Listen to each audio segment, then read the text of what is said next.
Hello बच्चों, आप लोग कैसे हैं। आज हम लोग पढ़ेंगे इंट्रोडक्शन ऑफ अलजेब्रा। अगर आप मेरे चैनल पर नए हैं तो सब्सक्राइब ज़रूर करिएगा और अपने दोस्तों के साथ लाइक एंड शेयर ज़रूर करिएगा। ओके, इंट्रोडक्शन ऑफ अलजेब्रा ये आप लोगों के लिए एकदम ही न्यू चैप्टर है जो आप लोग को फर्स्ट इंट्रोड्यूस ही हो रहा है, इसलिए आज मैं इस वीडियो में से बेसिक इंट्रोडक्शन ही दे रही हूँ। अलजेब्रा क्या है, अलजेब्रा एक्चुअल में होता क्या है, इसमें हम लोग वो समझेंगे। अलजेब्रा जैसे हम लोग एक पैरीमीटर, किसी भी एरिया का पैरीमीटर निकालते हैं तो हम लोग क्या लिखते हैं, 4 इंटू साइड्स। साइड्स को हम लोग क्या चीज़ से डिनोट्स करते हैं, एस। साइड की जगह हम लोग एस से डिनोट्स करते हैं। इट मीन्स पैरीमीटर पी से डिनोट्स करते हैं, P equal to 4 into S. This is the perimeter of any area. Okay, अब एरिया ऑफ अ ट्राइंगल, जब हम लोग एरिया ऑफ ट्राइंगल निकालते हैं तो उसी तरह area is equal to length into breadth. Area निकालने के लिए हम लोग क्या करते हैं, area is equal to length into breadth. Area denotes A, L and B, ये इसका फॉर्मूला होता है। अब एरिया निकालने के लिए हम लोग क्या करते हैं, ए लेंथ कुछ भी हो सकता है, कोई भी रेक्टेंगल एरिया लिए हम लोग, ये 8 ये 4, तो 4 इंटू 8 इसकी एक वैल्यू है। उसी तरह पेरीमीटर ऑफ साइड्स 4, कोई भी स्क्वायर है, साइड्स ले लिए एक स्क्वायर का, कोई भी एक भी, मान लीजिए कोई इसका 4 ही है तो 4 इंटू 4, तो एस डिनोट्स 4। उसी तरह एल डिनोट्स 4, बी बी यानी ब्रेथ डिनोट्स 8। सबकी अपनी अपनी एक वैल्यू है। उसी तरह अलजेब्रा एक लिटरल है, मतलब उसको हम लोग वर्ड्स में लिख के एक्सप्रेस करते हैं। अलजेब्रा में लिटरल, इसको लिटरल मैथमेटिक्स भी बोल सकते हो आप। एक जैसे हम लोग और आगे एक कुछ एग्जांपल्स और लेते हैं समझने के लिए। किसी भी कोई भी सामान हम लोग खरीदने जाते हैं तो इसकी एक कॉस्ट प्राइस होती है जो उसको बनाने में खर्च होती है, फिर उसकी एक सेलिंग प्राइस होती है। बीच में हम लोग को जो भी सेलिंग प्राइस और कॉस्ट प्राइस के डिफरेंस होता है वो हम लोग प्रॉफिट या गेनिंग प्राइस कहते हैं। आप लोगों ने पिछले क्लास में पढ़ा होगा प्रॉफिट एंड लॉस में। ओके, जैसे हम लोग की सीपी, कॉस्ट प्राइस को क्या बोलते हैं, CP is equal to 100, selling price SP is equal to 150, यानी gain is equal to SP minus CP, तो it means G is equal to SC. Okay, that is SP क्या है इसका 150, C 100, it means G is equal to 50। Okay, when a letter of alphabet represent numbers, they are called the literal number।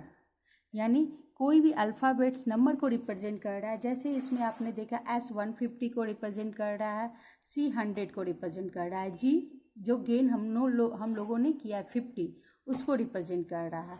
तो उसी तरह मैं algebra क्या explain करता है, when a letter of alphabet represent numbers they are called literal numbers. Okay,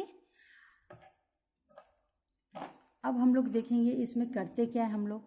इसमें हम लोग क्या होता है ना, इसमें नंबर के साथ हम लोग लेटर का भी यूज़ करते हैं। जैसे मैंने कुछ एग्जांपल्स लिख रखा है, a number example 7 less than x. अब इसको हम लोग कैसे लिखेंगे, 7 लेस देन एक्स। अगर ये होता 7 लेस देन 9 तो हम लोग क्या लिखते, 9 माइनस 7 ये लिखते। अब यहाँ पर लिखा हुआ है 7 लेस देन एक्स। ओके, तो क्या लिखेंगे हम,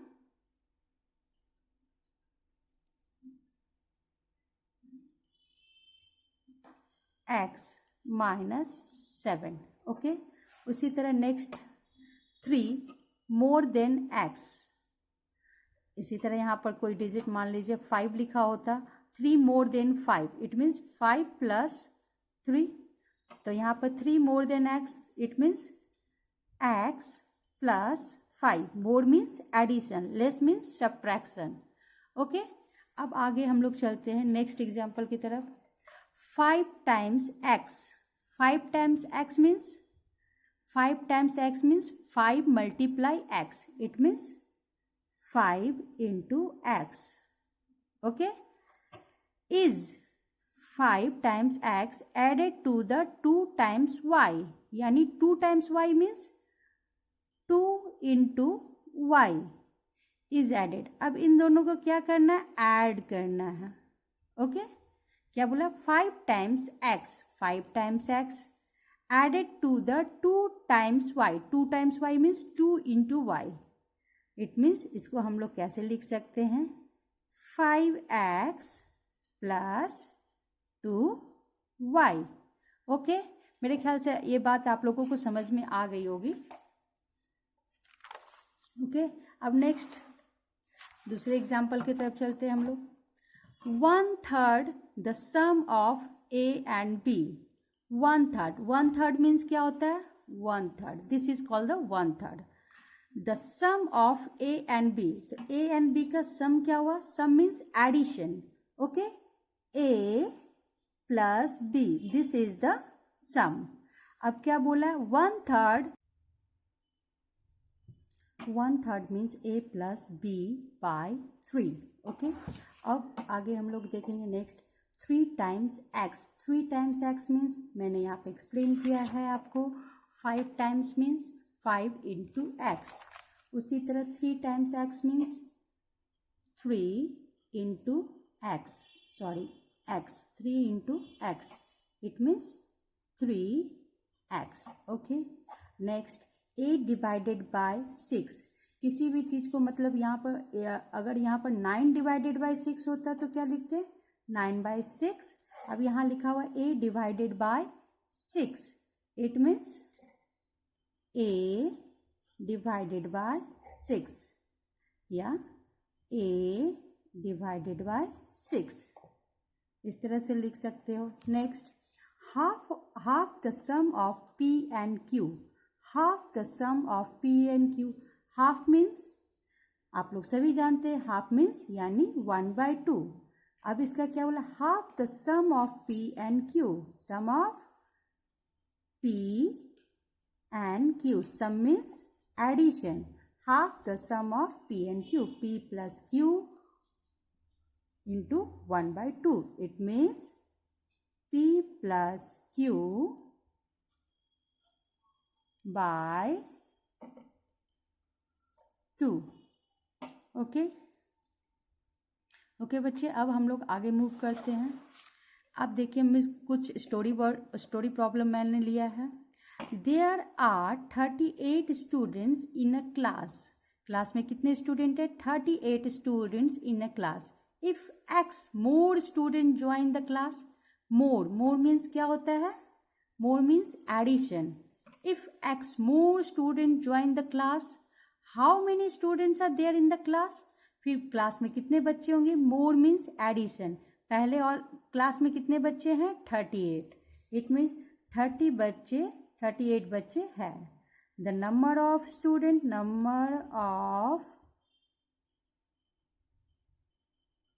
students in class equal to 38. हाँ, उसमें कितने बच्चे और आ गए, X more student. New student x. The total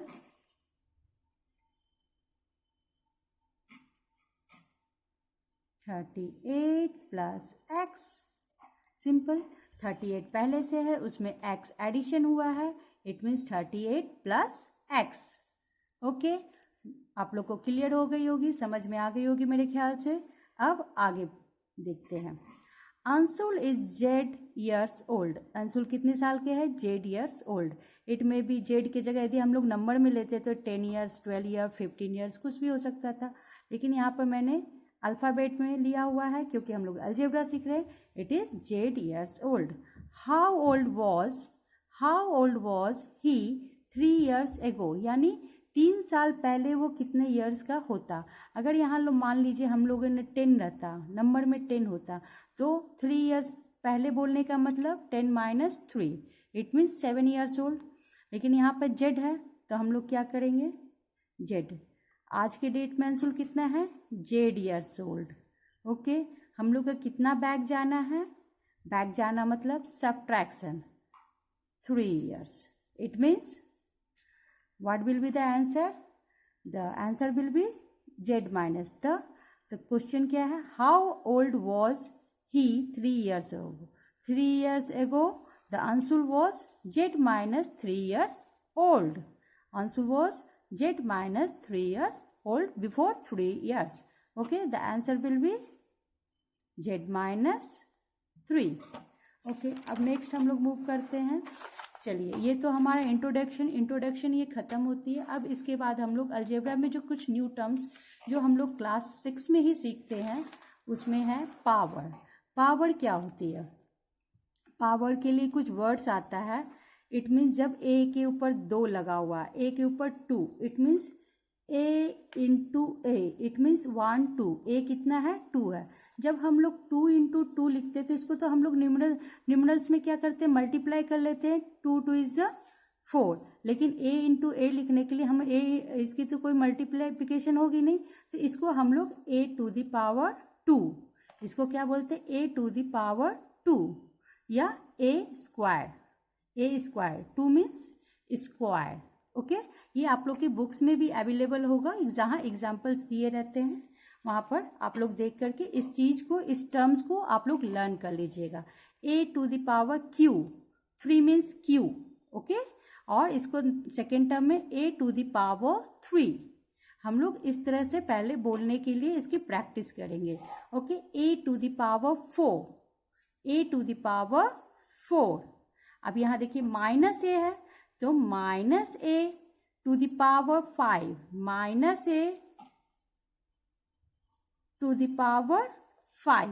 okay, तो ये टर्म्स आप लोग को बोलने के लिए लर्न करना पड़ेगा, तो ये आप लोग प्रैक्टिस कर लीजिएगा। ये आप लोग के बुक्स में भी, एक्सरसाइज बुक्स में भी अवेलेबल होगा। ओके, उसके बाद आता है like terms and unlike terms. Like terms unlike terms क्या होते हैं, इसमें तो हम लोग पहले भी एक्सप्लेन किया आपको कि डिजिट मतलब न्यूमेरिकल नहीं है, इसमें हम लोग अल्फ़ाबेट यूज़ करते हैं।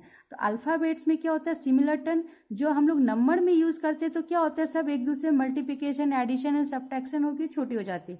लेकिन जब हम लोग अल्फ़ाबेट यूज़ कर रहे हैं तो इसमें क्या होता है, same characters and different character की चीज़ हो जाती है। जैसे एक्स है, इसके साथ वाई हो सकता है, जेड हो सकता है, जो इस तरह से होता है। तो एक टर्म्स आती है like and unlike term. Like terms क्या है, जैसे terms having the same variables are called like term. जैसे 5x, 4x, -2x, सब में x है, तो ये क्या हो गया, लाइक टर्म्स। देखिए 4y, तो ये इसके नहीं है, तो ये इसके लिए लाइक टर्म्स नहीं है। लाइक टर्म्स क्या है, सब में x है, same. Okay, unlike term, terms having the different variables are called unlike terms. Terms having different variables are called unlike terms.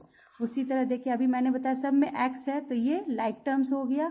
अब सब में देखिए, अब आगे मैं दिखा रही हूँ, जैसे 8x -4z और 1/5y। तो देखिए x, z एंड y सब डिफरेंट है, तो ये क्या हो गया, अनलाइक टर्म्स। यदि सभी में x x x या z z z या y y y होता तो ये लाइक टर्म्स होता, लेकिन सभी में डिफरेंट है तो इसलिए ये क्या हो गया, अनलाइक टर्म्स। ओके, ये छोटे छोटे ऑप्शनल 1 मार्क्स क्वेश्चन में, ऑब्जेक्टिव क्वेश्चन में ये सब चीज आते हैं आपको, like term, unlike terms, pronunciation of power. Okay, अब नेक्स्ट हम लोग सीखेंगे एक्सप्रेशन। एक्सप्रेशन क्या है, एक्सप्रेशन में भी 4 तरह का एक्सप्रेशन होता है। जैसे देखिए यहाँ पर 3x है, तो इसको हम लोग टर्म 1 बोलेंगे। एक्सप्रेशन मोनोमियल, मतलब इसमें एक ही कैटेगरी की चीज है x। इसमें देखिए a एंड b 2 है, a and b 2 alphabet use हुआ है, इसलिए इसको टर्म 2। और बाइनोमियल्स, इसमें 2a और b 2 टर्म यूज हुआ है, 2 अल्फाबेट यूज हुआ है, इसलिए बाइनोमियल। ओके। लेकिन अब इसमें देखिए 3 डिफरेंट कैटेगरी के हैं, 2C 4D एंड एक सिंगल न्यूमरल्स है, सिर्फ नंबर है, इसके साथ कुछ भी नहीं है। तो ये देखिए, ये एक अलग कास्ट, ये अलग कास्ट, ये अलग कास्ट। ओके, तो ये टर्म्स 3 है, इसको क्या बोलते हैं?